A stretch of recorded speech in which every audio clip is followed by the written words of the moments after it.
now we're going to turn to exports, the global market, and we're just going to kick off with the OPEC report that comes out every month, just because we wanted to look at some of the adjustments that they had in world demand and supply in general.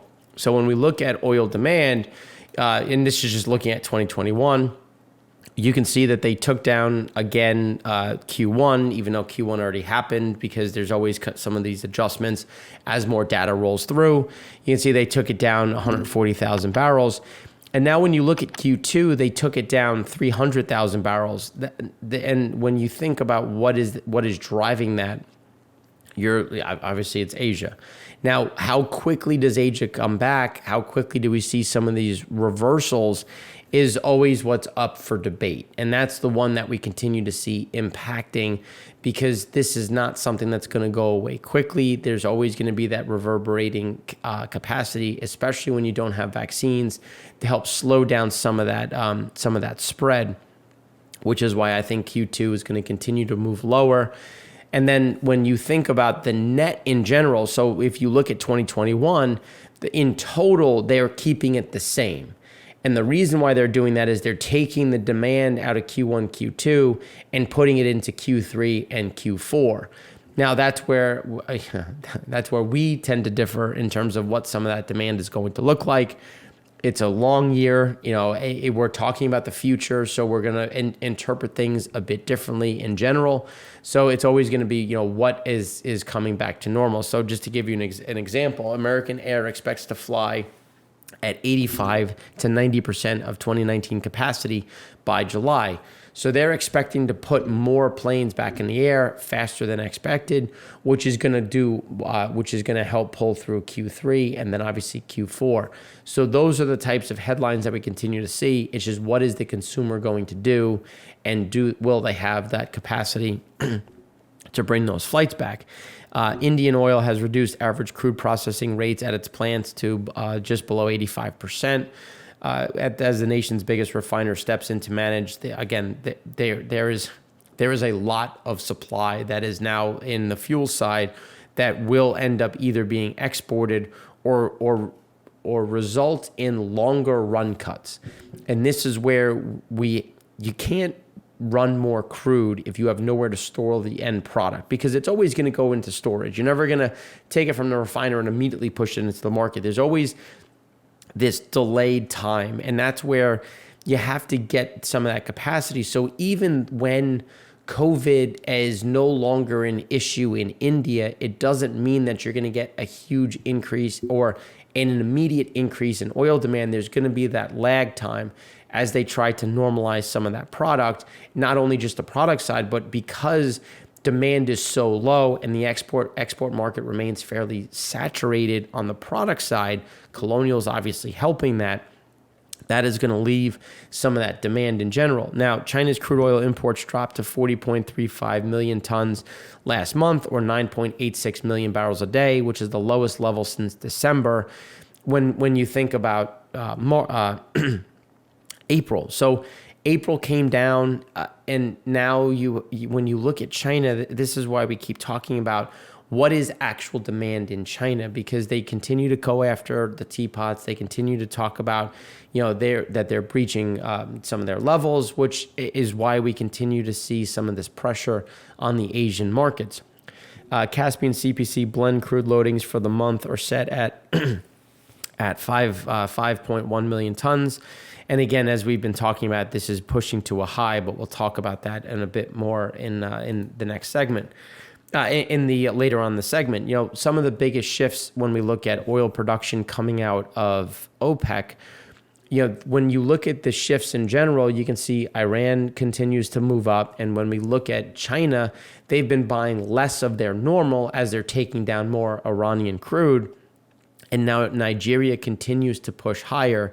And they actually took June up again to about over 1.7 million barrels, which again is going to cause some more friction when you look at that accelerating, because this is looking at the production side. And it's always important to look at production and exports, because exports continue to go up. So even if you're not producing as much, there is a lot of storage, land and sea, that they're going to try to manage. So even if production can be a bit lower you're still going to have some of these movements of going from one storage tank to another. The question will be, how long do they adhere? How much cheating is involved? And that's always going to be some of those friction points. So now this is just looking at the IEA commentary. In March, oil inventories in developed nations stood just 36.9 million barrels above the average level from 2015 from 2015 to 2019, down from the surplus of about 250 million barrels. Now, that's looking at March. What we talk about is when we look at April into May and the issues that have been caused in Southeast Asia, and Asia in general, that is going to limit some of that growth based on COVID. So when you look at global consumption is on track for a rebound of 5.4 million barrels a day, or 6% this year after 2020's large backdrop. So the question is going to be how much of that rebound comes through, and when we're looking at some of this movement and what is the overhang in Asia in general. So under the current OPEC plus production scenario, supplies won't rise fast enough to keep pace with the expected demand recovery. The widening supply and demand gap paves the way for further easing of OPEC plus supply cuts or even sharper stock draws. So OPEC is not going to sit still. It's going to be a matter of how quickly do they come back and how does the U.S. respond. There's been a big push that the U.S. can't respond and the U.S. won't respond. For those that watch our Frac Spread show, there has been a response. Again, we're not going to 13 million, but we won't be sitting still, and we will see some of this growth. The question will be how much. Now, when you look at Saudi Arabia is up to 8.13 million, but they have more coming back based on what we know them for with the voluntary cuts as well as the OPEC plus cuts being limited or reduced as we go through May. And then obviously May, June, and July, we're going to see that steady acceleration of over 2 million barrels a day coming back to market. So then when we turn to the U.S., you can see that as Mexico has gotten a bit better, we had a big increase in gasoline exports. Now, the question is also how much of those exports will be able to come back into the market. It could be a fairly large size. Distillate had another export of 187,000 barrels a day.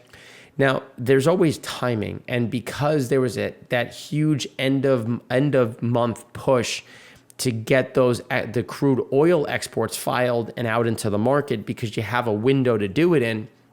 Now that is passed, you have this big backlog of gasoline and disti, because if you remember, we kept saying that we expected some of the exports to rise. They didn't rise as much as we were expecting. Here is a much bigger catch-up number. Now we think that there's going to be this reversal where crude oil exports will come up to what were kind of normalized of that 2.6, 2.8 million, but we're going to get this drop down in refined exports, refined product exports. Now, with that being said, with the Colonial Pipeline, with that shift, the gasoline exports is going to be the one that they're going to play with the most to try to get some of that into the water, and then if they can, back into the U.S. or back into some other markets.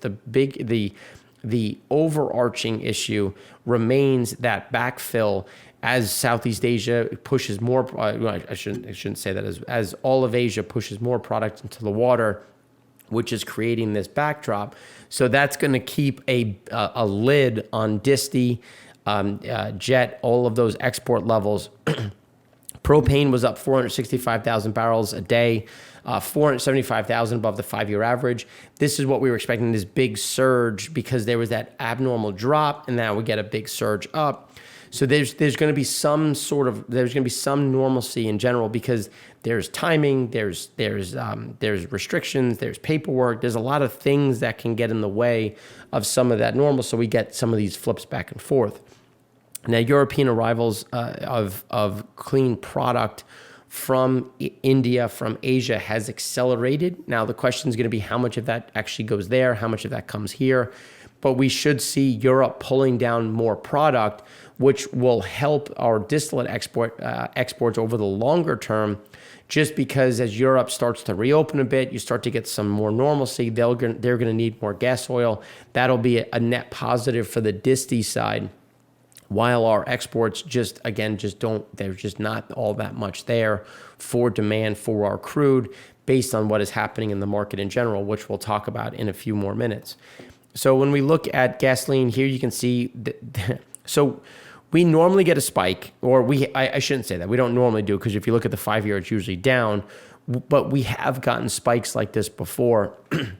We were expecting this to continue to move on a downward trajectory along that 5-year average, and 9-year average. Instead, we had this big surge up.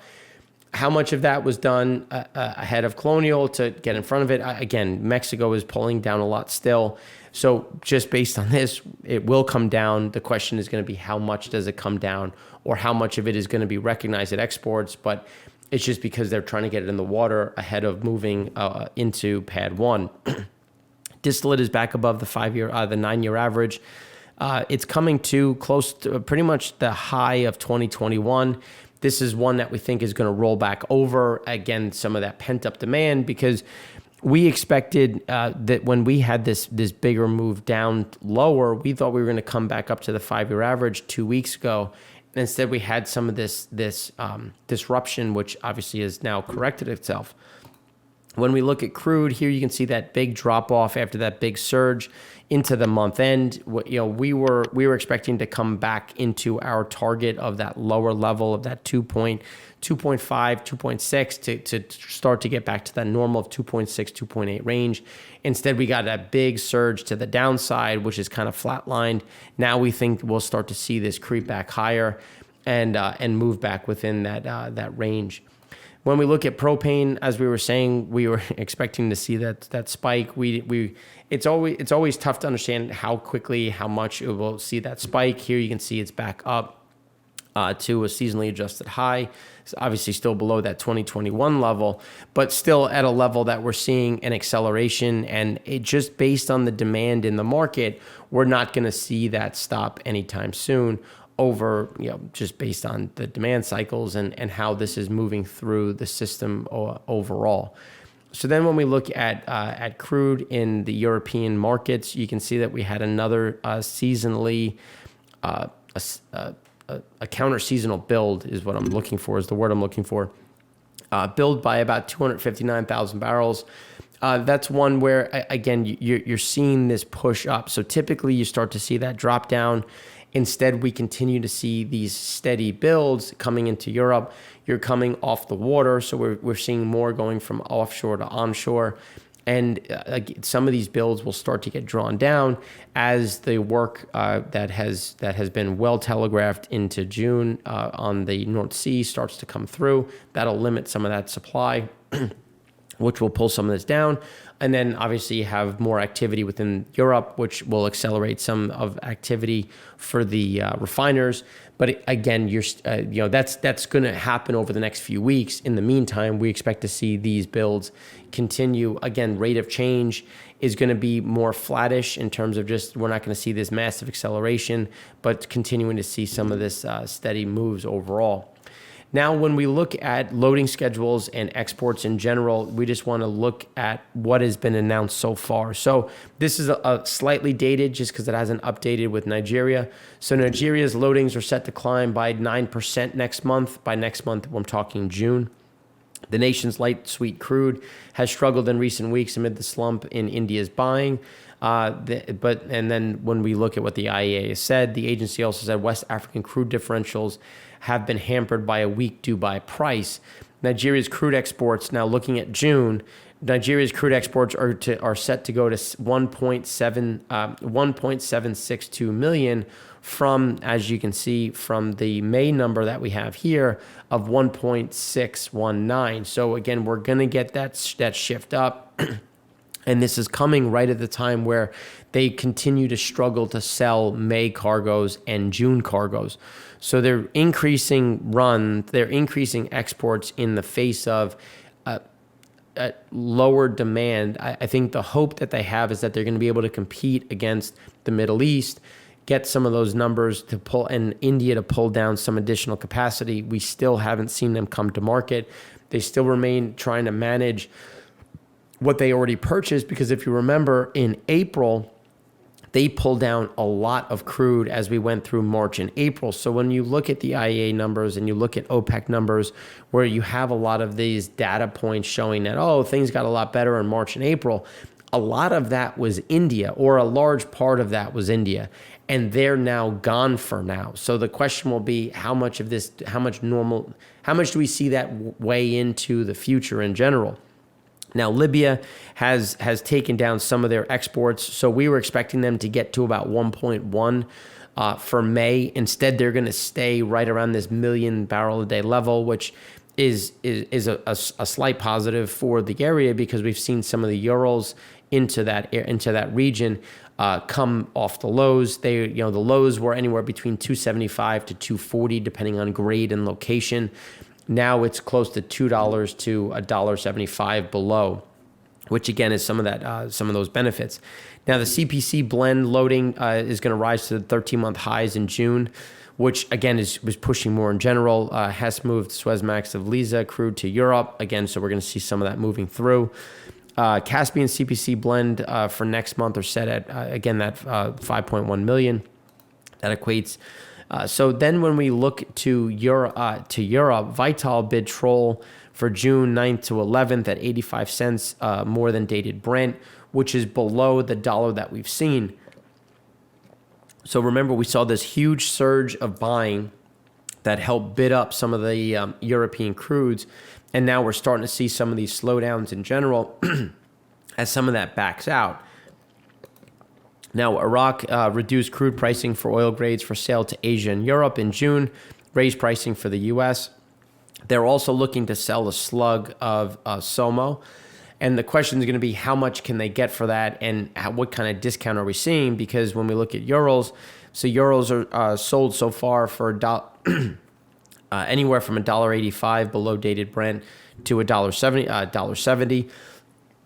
These are some of those friction points that we continue to see on pricing. And because when you look at Abu Dhabi, so a U.S. refiner bought 1 million barrels of Abu Dhabi's Murbain crude for June loading, which is rare because we typically don't take light sours.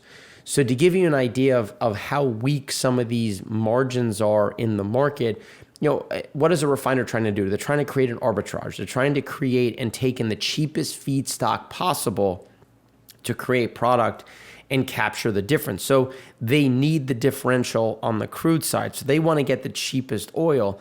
So we continue to see these weird movements because there's just this backup of what is Asia purchasing, and they're purchasing less and less, which is leaving more in the market, which is providing an opportunity for Middle East and West African crudes to have very rare movements in the supply chain. And the problem is I shouldn't say problem, but the shift is those rare movements are going to accelerate because Asia's dictating some of these movements, and that's going to put some additional within our price range and within our capacity. So when you look at what else has the U.S. done, the U.S. has also purchased Russian grades like Sokol and ESPO because China's been leaving more of that on the water, so it makes it cheaper for us to purchase it, which is again shifting some of those flows in general. So this impacts the underlying. So everyone likes to talk about how bullish they are or what was happening in the market, but Asia continues to be that overhang. Asia continues to leave these cargoes in the market, and now with more restrictions on movement, that's not going to change anytime soon, which is going to leave that crude in the market. We're going to have to look at, right now we haven't got an update yet on Angolan or Congo sales, but Angola's been moving at a steady rate, but how steady will that be if we don't see teapots come back? And what is that going to do to West African crudes based on what we're seeing going into India, which is limited? And because it's limited, we're seeing that the Middle East is getting more aggressive in pricing to try to move those barrels, which means West Africa is going to have to get more aggressive to move barrels. And that's where we start to see some of these friction points because, as we talked about last week, Saudi Arabia already lowered OSPs. Iraq did it in obviously in sympathy with that to help be competitive, but that's just the starting point. It doesn't mean that that's the fixed price. That's just where you start to negotiate and then to see if there's these volumes, and that's where we continue to see some of these overhangs. So then when we look at Fujairah, so Fujairah reported 22.234 million barrels. After rising the last 3 weeks, this was the first drop down.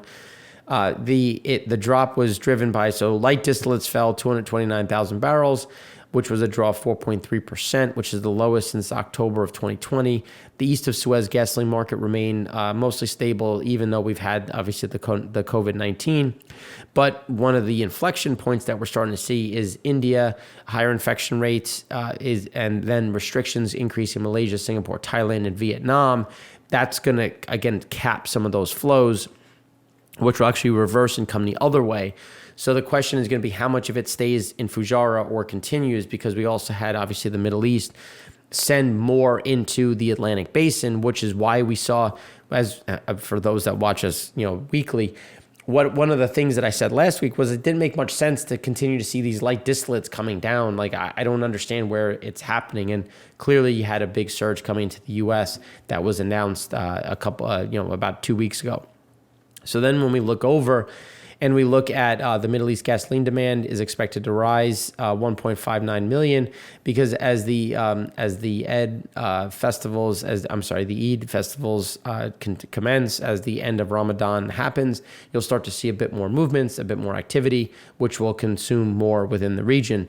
Then when we look at stocks of middle distillate, rose 226,000 barrels, which is actually up. So this is actually moving to a 10-week high, and the gas oil market remained little changed, and it's because there's competing capacity. So the market is yet to see a big rise in Indian export volumes despite the issues. So there's still some of that to come, but the question is going to be how much of it just goes straight to Europe and the US versus pausing in Fujairah, and that's going to be kind of that unknown. But, I still think some of it will show up in Fujairah. Some of it will just go straight to the Atlantic Basin. So we'll get kind of a mix in general. And then when we look overall, the resid drew down a bit. But when we look at what happened with the residual, there was a little bit more activity on the shipping side, and some of that was pushed forward for the Muslim holiday in order to get some of these cargoes cleared, just so that people have the ability to break fast and celebrate. And that's why you had some of that move forward. So now when we look at crude oil on the water, you can see that we're pretty much holding firm here with slight change. As we were saying, we expect to see kind of this move back to the 5-year average. Oil in transit has come down, so but global storage has gone up. So that's where we're going to continue to see some of these friction points as to what activity actually comes into the market, with less sales happening, which again is going to put pressure on oil in transit. So you can see oil in transit hasn't changed all that much. We were expecting it to come a little bit closer to that 5-year average. Instead, it just went flat or slightly up. But realistically, it's pretty much flattish, because and this speaks back to what we're talking about with West Africa, the Middle East. We're just not seeing a whole lot of buying, and there's that's where people are starting to get a bit concerned in the physical market side as to what is going to happen with Asia. And so even though prices have started to weaken a bit, they may accelerate if we don't see Asia pick back up, which means that then you're going to start to see some of this more competition within the physical market. And just to be clear, like, a lot of this is to be bought in June or middle of June. And if you think about middle of June, transit time to get the oil to the refiner, then time in the tank as oil, then it gets turned into product, then product time. We're already talking about fall and out of the summer season. So a lot of the crude movements so far have covered this summer demand. So this is where we're still not seeing a lot of this physical pricing reflect some of the paper strength that we continue to hear and talk about, but limited to see in the actual underlying data. So here's where we're talking about the floating storage. We continue to think that this is going to take out the highs that were hit in January, especially when we look at what has happened in Asia. we're back up to about 108 million barrels in storage offshore. Some of that will start to come onshore, but Asia is going to continue, and then the other one is going to be Gulf of Mexico, where we think Asia, West Africa, Gulf of Mexico are going to be the ones that are going to see some of that growth in terms of floating storage. Looking at China. China imports, here you can see that the big drop in Chinese imports, essentially back to where it was in 2019, which is about 9.8 million barrels a day, which is well below, still elevated based on historics. But when you think about crude oil imports into China, you have to remember that they've increased refinery throughput in total because they brought more systems online. But yet we're seeing this big drop, and it comes back down to teapots and the pressure that they're getting, which is why we don't think they're going to accelerate in the same way. So China exported over 600,000 barrels a day of diesel in March and April, the highest volume in at least 4 years, with at least 25% of it headed for storage and trading hubs in Singapore and Malaysia. So they're sending all of this product into the market. At the same time, we're getting this COVID slowdown, which is why, again, we continue to talk about the world is still very long refined products. And until we absorb the refined products, it's going to be difficult to really see a sustainable movement higher in refined products, which is going to limit the amount of oil in demand. So then when we look over into Europe, you can see that Europe had a counter-seasonal build in gasoline, but we had another nice draw in gas oil and fuel oil. And when we look at the last 13 years, you can see that gas oil is essentially flatlined here, and it'll start to accelerate again, especially when you have the imports coming back through. But it's still going to be within a 13-year average, which is net bullish for pricing and just that activity in there. So we will get some support of refiners getting more active, and that's just something that why we talk so much about the Ural cargoes. So, but at the same time, when we look at gasoline is at a seasonally adjusted high. And if we look at the last 13 years, we typically get a movement lower. And that movement down essentially flatlines in the end of May. Instead, we're getting builds. And this is including last week's exports, which accelerated prior to Colonial. So now with Colonial, increasing the ARB, we're going to see a big step up in gasoline exports, which should help draw down some of this storage and move it into the system.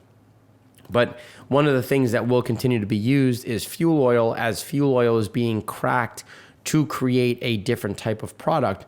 So even though we will see refiners getting more active, they're going to be very picky with feedstock to try to manage some of these levels, because we still have fuel oil at near all-time highs. Now, shifting over into Singapore, speaking to what has happened in general with some of these numbers, you can see that we actually had a big increase in builds, coming close to the near all-time high and back to the highs for 2021, which again is counter-seasonal, and it's really being driven by a mixture of different capacity. Because when we look at what is being the driver, it's middle distillate, light distillate, but not light distillate yet. Light distillate had another nice draw in terms of just capacity, but one of the big things that we did see when we look back over time, so light distillate had a big build of from 11.9 to 12.4, middle distillate smaller build of 13.5 to 13.9, and then a build in general of 57.2, a small draw of 57.2 to 56.4, smaller build to 52.47 million in general. So again, we're still seeing this elevation, and it's speaking to the builds in Asia. So then when you look at the middle distillate side, you can see that steady move up, as we've been saying, that this is going to show up. As the comments from China, a lot of it is starting to show up in storage. This is going to push that middle distillate back to those highs, which when we look at light distillate having this drop down, this is now reversing back up, and it's coming back to these highs of 12.4 after seeing some steady drawdowns. These are the builds that we expect to accelerate as Asia remains the overhang. When we look at Brent time spreads, you can see that they've come down pretty hard to, back to, let's just say, January levels. And the question is going to be, what happens with these time spreads? This is typically highlighting some of the weakness that we've seen on the spread level that is being reflected in the physical market, now in the time spread market. But the paper market still likes to ignore some of these different capacities. And it's not just in Brent, but it's also softened a bit in WTI, obviously not to the same level when we look at December versus December, which is another idea of strength. This is something that we think is going to continue to come under a bit of pressure over the next few weeks. Then when you look at refiners, the refiners are starting to roll over a bit. You're starting to see some of these slowdowns that is accelerating with the light skimming in general getting much worse and getting further negative. And that speaks to some of the overhangs that we are seeing in light distillate in the lighter end of the middle side. So again, these pressures are just going to limit how quickly Singapore the reactions to it, limiting the amount of oil that's going to flow through. And this is just being reflected where the hydrocracking is essentially flat, but again, still not in a good place when we look at activity. Ural margins continue to roll over, and this is going to be interesting because you would have expected to see some movements higher based on what's happened with Colonial, a new market or a growing market that has moved through. But again, it's just they've been elevated now. It's starting to be realized. Urals are starting to get a little bit more expensive, which is hurting some of this refining margin on that end, which is why, again, we have to look at the physical market, because at what point do we see some pivots in taking in other crudes? The same thing can be said where you're starting to get a little bit of a roll in the Mediterranean, but taking some of those Libyan barrels out will help keep some of this stable. And you can see the rate of change isn't as negative as some of the others, but this is where even these are starting to roll over, speaking to some of the softness that remains in the import side. So when we look at supertanker crude imports into China, they've now increased, but they're still below the 5-year average. We were expecting an increase, and if you look at the rate of change, it's essentially pacing the seasonal norm, just obviously at a reduced rate, and that's not something that we think is going to adjust higher, which is why we think more crude is just going to be left in the market. So now if we pivot over into Shandong, because here's your updated rates as of May 7th. So you can see that they continue to come down closer to where they were in 2018. And just based on what we're seeing, hearing in the market, that's where we think we're going to get much closer to that seasonal, that 5-year average, and well below that 2020 level, just because the SOEs are going to try to pick up more capacity. We have more state-owned refiners coming online, which is going to take market share from Shandong. And again, these are the adjustments that we keep talking about, which is why we've seen the Asian increase that is so far. Not to say it's going to continue to keep pace with 2020, but you can see that we're actually shifting back up in that floating storage. And just based on the difficulties we see in the market, floating storage will remain elevated in that area. North Sea has come down to zero. This is counter-seasonal from what it normally does. And this speaks to things that have already been sold, movements onshore. And this is where we think that, it's just based on timing. This will come back, but it'll only be in the bottom of that cloud. It's not going to come back to the 5-year average like we initially thought. There's been more movement onshore, especially as we had some refiners get a bit more active, and some of that pricing was well bid. So that also helped. So when we look at oil in transit, some of that oil in transit has been coming from here, and now we're starting to see some softness come back in, which was going to leave more within the North Sea. West Africa had a small decline, but again, still at a seasonally adjusted high. This is one that we think is going to continue to press higher, especially now that we have Nigeria projecting more exports for June. This is, again, going to leave more in the market, and I would think we're going to take out not so much the January high right now, but at least the near-term April high. Now, when we look at the Middle East, you can see that, where 2016 and 2017 is, but we're still trending above the 2020 numbers for floating storage. And based on what we're seeing and hearing, based on the physical market and the price movements, this is one where we think this is going to continue to drift higher.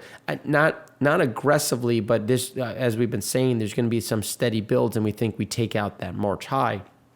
Europe, speaking back to the shift onshore versus offshore, this is one where we think it's going to continue to not so much come down, but stay flat, just because the refiners are getting more operational, increasing operation, which is going to, again, pull some of this more through off the market. Now, when we look at Shandong over the last week, you can see that we're coming back up, and we're getting builds that are coming closer to the 2021 highs and are still well above the seasonal norms. Now, this is going to remain the case as their throughput still remains depressed, and they try to manage some of the issues that they see. And as well as when we look at fuel oil, here you can see that they're still at that 2021 high, a little bit off the highs, but just based on the demand that we're seeing and the underlying economics, we don't see this adjusting anytime soon, and this will remain elevated. They may start to re-crack this to try to help some margin, try to get some capacity back in, or they'll try to export it, which is going to leave more in the system in general. And again, these are things that are going to be some of those overhangs over the next few weeks. I know we covered a lot, happy to talk more about Colonial, some of the issues, and we'll keep providing updates, whether, it'll be on our Frac Spread show. It'll be on my Twitter and LinkedIn, mostly Twitter just because it's easier to show pictures. So if you have any questions, please let me know. Obviously, YouTube comments are always open. So thanks again for watching. I'm Mark Rossano, founder and CEO of C6 Capital Holdings, coming to you from Primary Vision Network.